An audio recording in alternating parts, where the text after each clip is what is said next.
Horror कहानियां TV. शब्द, तुझे भरोसा नहीं ना तो फिर जा अपने कमरे में जाकर देख। तेरे पलंग के नीचे तुझे तेरी माँ की हड्डियां मिलेंगी।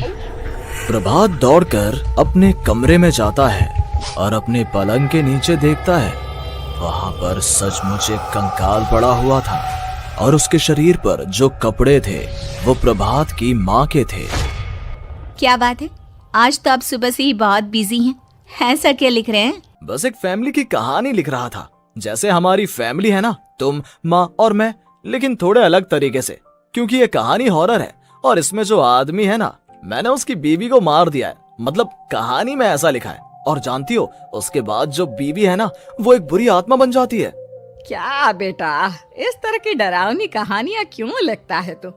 जानता है ना, हम जो सोचते हैं, जो लिखते हैं, हमारा दिमाग पूरा दिन वैसा ही होता रहता है। माँ, परेशान होने वाली क्या बात है? राइटर हूँ मैं, मेरा तो काम है कहानियां लिखना। और वैसे भी ये सिर्फ एक कहानी है माँ, कोई सच नहीं है। उसके बाद कुछ दिन बीत जाते हैं। एक रात प्रभात को अपने ऑफिस से लौटने में देरी हो जाती है। रात के लगभग 12 बजे हुए थे। प्रभात जैसे ही अपने घर पहुंचता है, उसने देखा कि उसकी पत्नी दुर्गा डाइनिंग टेबल पर उसका इंतजार कर रही है। आ गए आप? कब से आपका इंतजार कर रही थी। देखिए ना, खाना भी ठंडा हो गया है। अरे दुर्गा, आज तुमने अपने इतने लंबे लंबे बालों को खोलकर क्यों रखा है? तुम तो हमेशा अपने बाल बांध कर रखती हो। वो क्या है ना प्रभात, जब इंसान अपनी जिंदगी से मुक्त हो जाता है ना, तो उसे दूसरे सारे बंधन खोल देने चाहिए। इसलिए मैंने अपने बालों के बंधन भी खोल दिए। ये तुम किस तरह की बातें कर रही हो? तुम ठीक तो हो?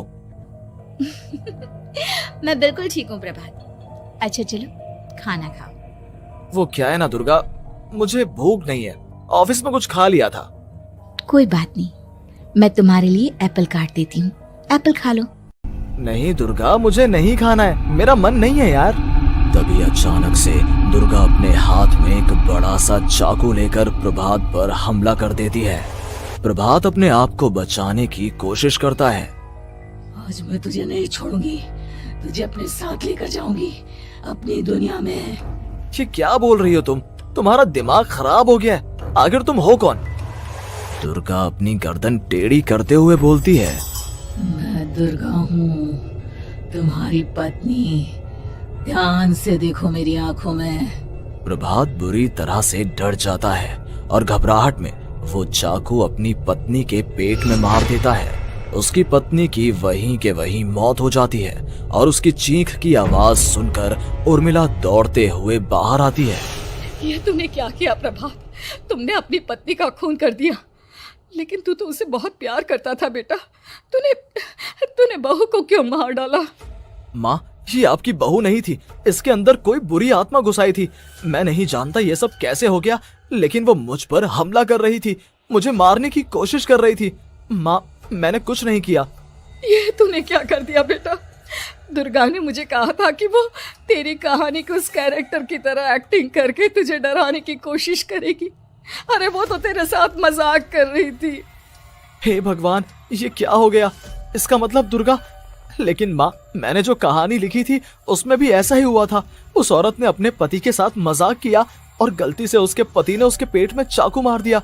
मेरी कहानी सच कैसे हो सकती है? माँ, मुझे बहुत डर लग रहा है। अब ये सोच, दुर्गा की लाश का क्या करें हम?